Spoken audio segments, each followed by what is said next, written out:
Sí, sí, así es. Y por comentar el último plus, la última motivación que pueden tener los alemanes, entre comillas, es que ya no están defendiendo Varsovia, no están defendiendo el Vístula, no están defendiendo Kursk, no están defendiendo, ¿sabes?, un lugar alejado allí en el frente oriental o no. Están ya defendiendo a sus familias, Claro, están defendiendo a sus hogares, están defendiendo sus casas. Es ya la última línea, que también esto pasa un poco, que te escuché claro, decirlo en el programa con Rubén, con esos voluntarios extranjeros alemanes que ya no pueden volver a Francia, no pueden volver a Holanda, no pueden volver ya a ningún sitio porque ya se aferran ya a un clavo ardiendo, que es el poco territorio que conserva Alemania, ¿no? Y pues ese plus que ya saben que ni retirada, y aunque ya no esté Hitler, ¿no? Que esto también en la sociología del soldado también se les preguntaba, decir, oye, aquí ya no estamos luchando ya ni por Hitler, ni por el partido, ni nada, sino estamos luchando por nuestras familias,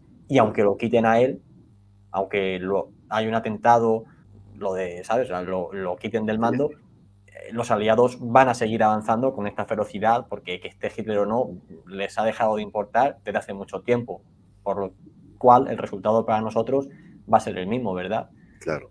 Hay una cuestión, antes hablaba de que hay varios motivos por los cuales los soldados soviéticos están dispuestos a pelear hasta el final. Uno es el orgullo, el afán el espíritu de victoria, y he hablado también del deseo de venganza, ¿no?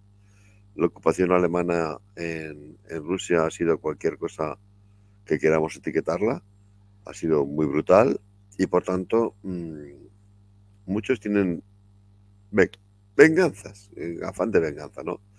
Porque en el largo camino hacia el corazón de Alemania han visto muchas aldeas arrasadas, por ejemplo, ¿no? Aunque no hayan visto, digámoslo así, matanzas, ¿no?, de civiles ni cosas así, sí que han visto infinidad de aldeas arrasadas, una tras otra, una tras otra. Luego el afán de venganza es tremendo. Seguro que muchos civiles en las zonas que han atravesado les han contado cosas que les han impresionado. Bueno, los soviéticos aquí cometen un acto que sabemos que ocurrió, profundamente reprobable, y es que en el periódico del Ejército Rojo, Estrella Roja, para mí es un tío impresentable, no puedo evitarlo. Un escritor llamado Ilya Ehrenburg escribe una poesía, él le llama así, donde incita a matar alemanes, pero dice, no es hablando de soldados, ¿no? Dice Mm. textualmente eso de violar mujeres alemanas, ¿no? Destruir el honor de las mujeres alemanas, ¿no? Está incitando al asesinato de civiles, está incitando a la violación de mujeres. Y muchos le hacen caso. No pretendo con esto criminalizar a los soldados rusos, Dios me libre, porque estoy convencido de que la mayor parte de los soldados rusos son personas perfectamente normales y que la idea de violar les horroriza, ¿no? Porque no es un... Y matar civiles les horroriza, por mucho que la guerra embrutezca a los seres humanos. Este fondo humano lo tenemos todos, ¿no? Pero sí que hay suficientes casos de esta violencia brutal contra civiles y los tenemos ya perfectamente documentados, ya hay estudios sobre estos. Lo que descubres además con bastante estupefacción es que los maltratos a civiles, y en concreto las violaciones de mujeres, no se produjeron solamente contra las alemanas, sino también contra mujeres polacas, mujeres húngaras, etcétera, etcétera. Estamos hablando de los episodios más repugnantes, porque que te inciten desde el poder, desde las autoridades militares. El periódico Estrella Roja del Ejército Rojo no lo publica un cabo primero, se publica con permiso del alto mando. Que te inciten a hacer estos actos de barbarie y públicamente, pues es aterrador. Naturalmente los alemanes se enteran de esto, ni que decir tiene, y rápidamente van a utilizarlo en su propaganda para decir, mirar, esto es lo que dicen que van a hacer. Y efectivamente eso le da a los alemanes ese plus que acabas de citar, de resistencia. Ya dicen, me da lo mismo si muero o no muero, si consigo que 2 o 3 familias alemanas pasen a un territorio más seguro y más libre, pues vale la pena, porque estoy salvando un poco a estos compatriotas míos, que en muchos casos, evidentemente, pueden ser hasta familiares, ¿no? O amigos. Entonces, si las tropas soviéticas tienen ese plus del orgullo por la victoria, del deseo de venganza, las tropas alemanas tienen este afán de luchar a muerte por defender a sus civiles, con lo cual resulta que esta última batalla, la de Berlín, es de una sorprendente acritud. No, lo más normal es hubieras dicho, tío, si esto ya está todo ganado o todo perdido, ¿no? Pues vamos a rendirnos o vamos a hacer un poquito de paripé, si acaso, y ya está. Pero no, no. Se combate con una expresión que no se utiliza mucho, de esa de como si no hubiera un mañana, ¿no? Se combate con una brutalidad y con un fanatismo extremo por un bando y por otro. Sí, y aquí también se produce una acción muy curiosa entre los aliados en el que tanto Stalin, ¿no?, que tiene conversaciones privadas con Eisenhower, que de hecho sientan mal, porque Eisenhower iba a decir que no es nadie, o sea, evidentemente sí que es alguien, pero no es, ¿no?, la persona que debió a lo mejor haber tomado esas decisiones o haber hablado directamente con Stalin como hizo, y a lo mejor le hubiera correspondido más a Churchill o a Roosevelt, aunque en esa época Roosevelt ya estaba Estaba ya bastante mal agotado. y demás. Pero en cualquier caso, entre ellos dos, ¿no? Se van, no, oye, ¿vas a llegar a Berlín? No, yo no. ¿Y tú? No, yo tampoco. No, nosotros nos vamos al sur. Ah, venga, tal. Y hoy en día lo sabemos claramente, que los alemanes iban a luchar hasta el final y demás.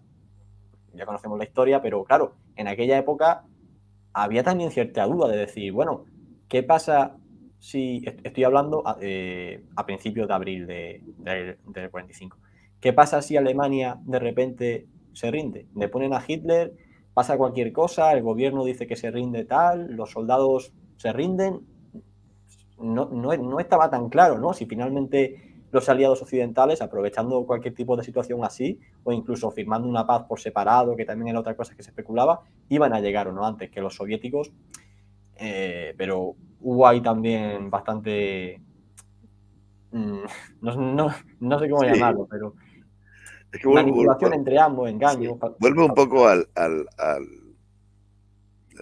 nos ponemos en bucle y volvemos a la primera pregunta. Si es que estaba clarísimo que la Guerra Fría iba a empezar. O sea, el tema es, ya hemos liquidado totalmente el poder alemán, ya podemos empezar a pelearnos entre nosotros, ¿no? Y están en esa especie de pequeño debate, esto para ti, esto para mí, porque saben que más o menos antes va a producirse esta tensión, ¿no? Y por eso los occidentales mmm, tienen un poco que salvar la cara, decir, bueno, no vamos a entrar en Berlín, que esto puede suponer un esfuerzo militar tremendo, y sobre todo llevarnos un enfrentamiento antes de lo debido con los soviéticos. No, nosotros nos vamos a esto de la fortaleza de los Alpes, que Mm, esto de la fortaleza de los Alpes es una de las mayores tontas que he oído yo nunca. ¿Con qué iban a resistir en los Alpes? sí. Con leche de las cabritas de Heidi. Es una tonta, ¿no? Y, y en última instancia están respetando bastante las zonas pactadas, ¿no? Quizá el caso más llamativo es el de Praga. ¿Eh? El hundimiento del frente alemán en el sur es tan tremendo que Patton podía haberse plantado en Praga sin ningún problema, sin el más mínimo problema, ¿no? Praga, quizá todo el mundo sabe todo el mundo quién es, ¿no? Pero mmm, Praga está en línea recta, en la línea recta que une Berlín con Viena, ¿de acuerdo? Entonces, sin ningún problema, los hombres de Patton podrían haber entrado en Praga, donde por cierto los esperaban con los brazos abiertos, porque no quieren que lleguen los soviéticos. Pero no, no, las órdenes que le dan a Patton es quieto parado, que eso se lo hemos dicho que le toca a los soviéticos. Ahí tienen que entrar los soviéticos, eso es para los soviéticos. Pero a Patton le apetece un montón, a Patton está deseando llegar a Praga, ¿no? Y avanzar el máximo posible. No, mira, vamos a dejarlo estar, no queremos que estallen los conflictos antes de lo que toca y vamos a hacer como que hacemos una gran operación militar contra esto que nos hemos inventado un poquitín nosotros de la fortaleza de los Alpes, como si que parezca que hemos hecho algo importante, ¿no? Y cuando, repito, en los Alpes ni había nada, ni se podía crear nada. No, no estamos en los tiempos de Vercingetorix, que te puedes refugiar en una aldea de montaña y resistir allí durante 20 años. No, no, un ejército moderno refugiado en los Alpes, pues se rinde a los 3 días. Eso no tiene vuelta de hoja. Pero todo esto de vamos a entrar en Praga, perdón, a acabar con la fortaleza de los Alpes, bueno, pues un blues propagandístico más. Sí, fue uno de los últimos éxitos de Goebbels, a lo mejor, con el objetivo de desviar la atención y desviar tropas hacia el sur y que no fueran a Berlín y demás. Se decía que iban a poner ahí un escudo humano con no sé cuántos prisioneros de guerra y demás. Bueno, es curiosa esa anécdota, pero sí, en cualquier caso, ya por ir avanzando, el 16 de abril se produce la ofensiva soviética ya final hacia Berlín, que va a tener ese primer contratiempo en las alturas del Siru, en el que pues Foucault se va a frustrar mucho, se va a desesperar, Stalin también, porque ya se lo tenían ya, ¿no? Habían, entre comillas, vendido la piel del oso antes de cazarlo, van a tener un pequeño contratiempo que en otras circunstancias de la guerra pues no hubiera supuesto mayor importancia, ¿no? Porque, bueno, ya está todo ganado, pero debido pues, a esta celeridad, ¿no? Con la que se quería actuar y por no dejarse adelantar por su aliado, hasta el parón de un par de días que se produjo en Siru, le tocó bastante las narices a los altos mandos soviéticos y demás. Y bueno, por no comentar aquí que ya lo he hecho en muchos programas, ¿no? Que Heinrichi fue el encargado un poco de llevar esa última defensa, la última defensa de la Wehrmacht frente al Siru, que salió más o menos bien y pudo aguantar el tipo durante 2 o 3 días, causando gran bajas a los soviéticos y demás. Pero aquí tenemos ya al Ejército Rojo frente a Berlín. Si bien en el Siru han aguantado un poco, más al sur la línea se ha hundido y más al norte cuando ataca Rokossovski frente al tercer ejército Panzer también se hunde y demás. Y bueno, pues no sé qué valoración haces sobre, si te parece bien, nos vamos a la fecha del 20 de abril, ¿no? Que es cumpleaños de Hitler y Sí, demás, ese ambiente que se vivía en Berlín, que por sí. cierto, estamos casi en el aniversario de Sí. todo aquello. Pienso que para entender un poco esas urgencias hay que darse cuenta de que hay fechas simbólicas, es decir, están los territorios, están los recursos, que tienen su importancia que todos podemos calibrar, pero también están los hechos simbólicos. La Unión Soviética es, teóricamente, se proclama así el paraíso del proletariado, la patria del proletariado, y es el primer lugar del mundo donde la fecha del 1 de mayo ha pasado a ser la fiesta nacional, ¿no? Entonces, era urgentísimo poder decir, hemos ganado la guerra para el 1 de mayo, porque eso venía a significar, ¿veis? Es el marxismo-leninismo, la ideología de la clase obrera y trabajadora la que ha vencido al fascismo. Entonces, podías haber vencido el fascismo el 15 de mayo o el 27 de abril, pero la fecha era muy importante, así que el más mínimo contratiempo les puso atacadísimos, ¿no? No, no, no, no, esto tiene que estar en esta fecha porque tenemos que decirle simbólicamente a la gente, ¿ves? Es el comunismo el que ha vencido al fascismo y el 1 de mayo el movimiento obrero internacional, el movimiento obrero revolucionario ha obtenido su gran victoria histórica, que ha dicho la verdad, como si esto tuviera alguna relación ya con el movimiento obrero, es decir, que las luchas del 1 de mayo han tenido como factor desencadenante pues la jornada de las 8 horas o la prohibición del trabajo para los niños o cualquier cosa de ese tipo, ¿no? Que el 1 de mayo, en cambio, ahora se va a convertir en una fiesta donde se exalte el poderío militar, etcétera, etcétera, ¿no? Pero repito, el ataque este de nervios que le da a Stalin o a Zhukov, mira tú que si no conseguimos este último objetivo de entrar, de vencer para el 1 de mayo, nos van a aguar la fiesta. Siempre no perdamos de vista este hecho. Los soviéticos están planteando mucho la guerra siempre con una perspectiva política. No es solamente una perspectiva militar, sino con una perspectiva política. Para ellos es fundamental. Por eso cuando ocupan un territorio, todos los territorios que están ocupando en Europa Oriental, dicen, bueno, vale, no es ya que lo liberemos de los nazis o que lo... No, es que vamos a implantar un régimen comunista. No es que nos vamos a convertir en aliados o algo así, sino vamos a implantar un régimen comunista. Por eso, repito, ese atacamiento que les da de pensar que quizá no logren la victoria para esa fecha tan marcadamente simbólica como para ellos, le pone negros, le pone enfermos. Sí, sí, y ya además de las fechas hay un montón, ¿no? También de motivos, desde establecer lo antes posible una especie de cordón que cercara Berlín, tanto para que no entraran sus aliados occidentales y también para evitar que los alemanes se escaparan, intentar capturar a los máximos dirigentes alemanes posibles, ya no solo políticos, sino científicos, militares, documentación, recursos. Y bueno, ¿no? La verdad que la batalla de Berlín engloba muchas facetas de este tipo y bueno, pues lo que comentaba, ¿no?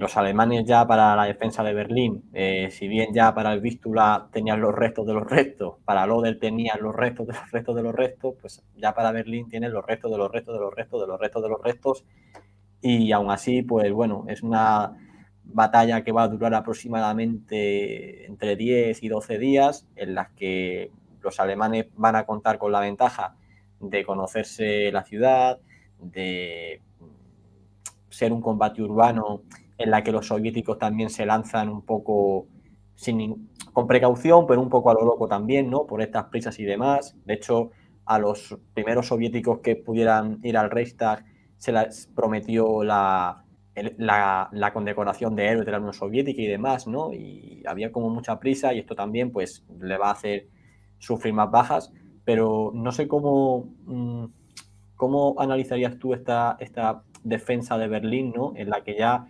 principalmente van a quedar los restos de las unidades del ejército que se ha retirado del Silu, muchas agrupaciones de las juventudes hitlerianas que van a ser famosas también, restos de unidades extranjeras, Volkssturm y un poco, ¿no? Un poco de todo. Pues evidentemente lo sorprendente es que aguantaran el número de días que tú acabas de señalar, porque aquello desde el punto de vista del valor militar de las tropas combatientes era, quitando a estas pocas unidades que han conseguido replegarse y que conserven un cierto número de veteranos, básicamente estás hablando de eso, de milicianos del Volkssturm, en la mayor parte de personas ya muy de avanzada edad y de un estado físico lamentable. Quizá los que más combaten con más fanatismo sean los chicos integrados en las organizaciones de las juventudes hitlerianas. Hay una escena famosísima, todo el mundo la ha visto, de la última imposición de condecoraciones por parte de Hitler, y lo que forman delante de él es un puñado de adolescentes y algunos pura y simplemente niños, ¿no? Y por lo que hemos podido saber de esta batalla, efectivamente los que combaten con más valor, con más fanatismo, son estas criaturas, ¿no? A las cuales se les ha educado en un fanatismo político tremendo, y que, bueno, pues es lo que tiene la juventud. Quizá no son nada conscientes de los hechos, ¿no?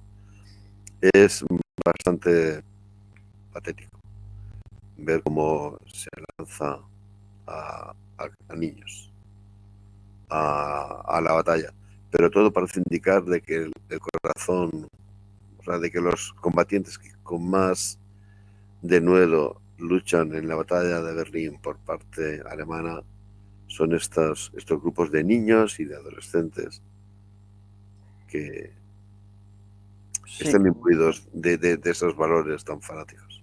y utilizando armas también como los Panzerfaust Sí, y demás, sí, en combates urbanos se muestran más sí, efectivos de lo que hubieran sido claro. en, ¿no?, en campo abierto. En campo abierto no habrían durado nada. O sea, en campo abierto es gente que ni sabe maniobrar, ni sabe cubrirse, ni sabe avanzar, ni sabe crear campos de tiro, ni sabe ver qué zonas se están batiendo y qué zonas no se están batiendo, pero que en un puñado de ruinas donde sabes que entre este montón de cascotes y este otro montón de cascotes tienen que pasar porque no hay otro sitio, pues te apalancas ahí con un Panzerfaust o con dos Panzerfaust y aún puedes hacer un daño. Puedes encaramarte en una de las innumerables, porque Berlín, no nos olvidemos, antes de la llegada de los soviéticos, ya era un campo de ruinas, o sea, había sido arrasado por la aviación anglo-norteamericana. Luego, bueno, pues ya tenías tiempo, no es que digas, mira, han derrumbado esa casa y por tanto me meto ahí y me defiendo. No, es que tenías tiempo hasta de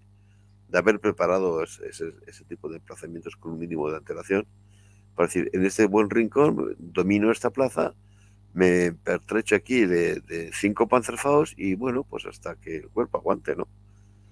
Y las características del combate urbano, que son siempre temibles para una fuerza de combate regular, el tipo de armamento del cual se han dotado ya los alemanes, que incluye muchas armas de este tipo, ¿no? Y el fanatismo, pues generan esa mezcla que les va a permitir seguir combatiendo durante 12 días cuando lo más, en términos digamos, de lógica militar, la ciudad tiene que haberse rendido el mismo día que fue cercada.